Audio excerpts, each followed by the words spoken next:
Hoje nós vamos falar sobre uma das questões talvez mais básicas da fé cristã, né? Um dos fundamentos da fé cristã, que é a salvação pela graça através da fé.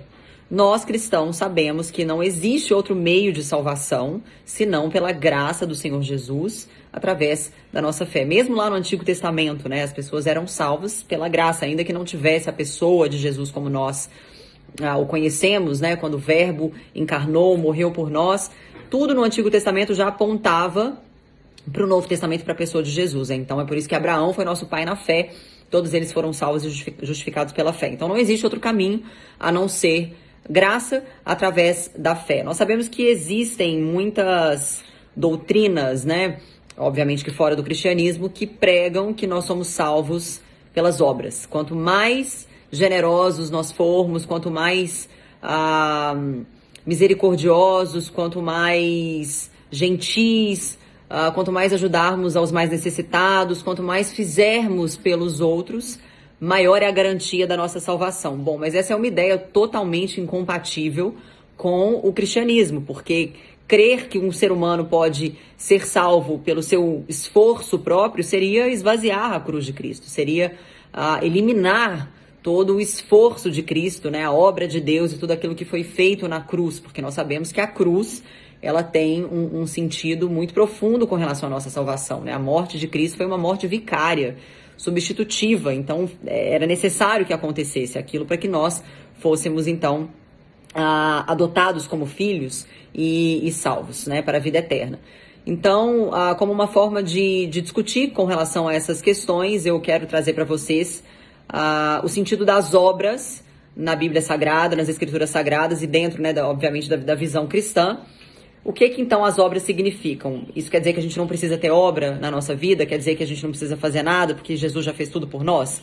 Bom, na verdade, se a gente for pensar bem friamente, não há nada que a gente possa fazer mais ou menos para que Deus nos ame mais ou menos, e também não há nada que a gente possa fazer mais ou menos que vá mudar o que Cristo já fez na cruz.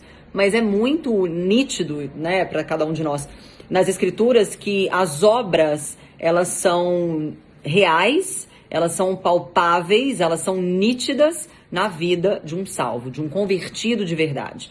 E a própria Bíblia nos garante isso, né? Porque lá em Mateus 5, no versículo 16, do capítulo 5 do Evangelho segundo Mateus, a palavra nos diz: assim brilhe também a vossa luz diante dos homens, para que vejam as vossas boas obras e glorifiquem a vosso Pai que está nos céus. Então, o que isso aqui quer dizer?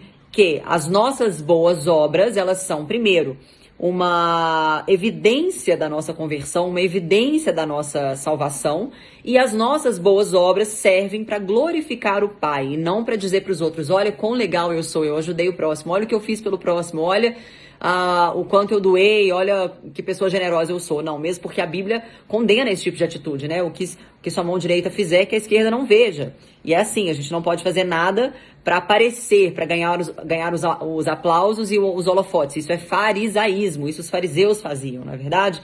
Então, as nossas boas obras, de acordo com esse versículo, sabemos que ela é uma evidência da nossa conversão, ela é um fruto da conversão, e ela é o sentido maior dela, o propósito maior é glorificar ao nosso Pai que está no céu. Porque pensem vocês comigo, uma pessoa que se diz cristã e dentro da igreja ela é uma pessoa ótima, dentro da igreja ela é uma pessoa que louva a Deus, que canta cânticos, que ora, mas lá fora no trânsito ela é uma pessoa que briga, que trata os outros mal, na vida dela não tem obra nenhuma, não tem evidência nenhuma de que ela seja realmente aquilo que Jesus espera, né? E isso serve tanto para mim quanto para você.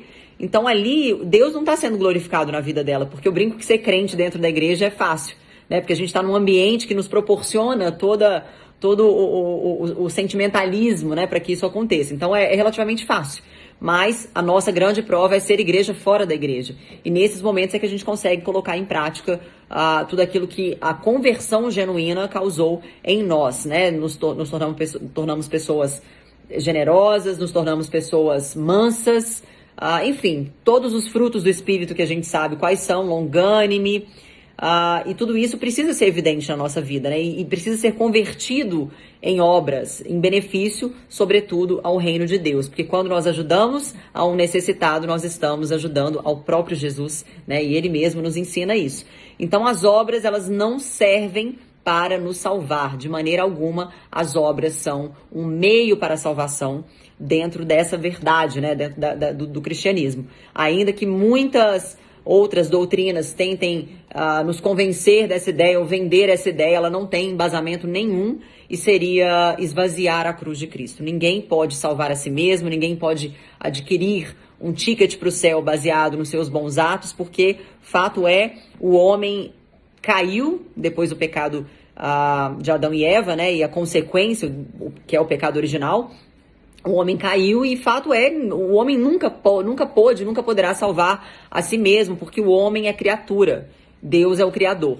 Então, Deus, ele existe em si mesmo, o homem, ele existe, nós vivemos, nos movemos e existimos em Deus. Então, nós não podemos fazer nada por nós mesmos. Mesmo os frutos que nós temos em nós depois da conversão são chamados de frutos do Espírito. O Espírito é quem gera esses frutos dentro de nós. Não é nós mesmos que podemos fazer isso. Então, toda a nossa vida ela é completamente fundamentada, submissa, cativa ao Espírito Santo de Deus, a Jesus, à obra de Cristo e assim por diante. Então, que a gente possa viver com essa consciência de que as obras, as boas obras em nossa vida são fruto e evidência da nossa salvação e com o intuito primordial de glorificar ao nosso Pai que está no céu. Que Deus os abençoe.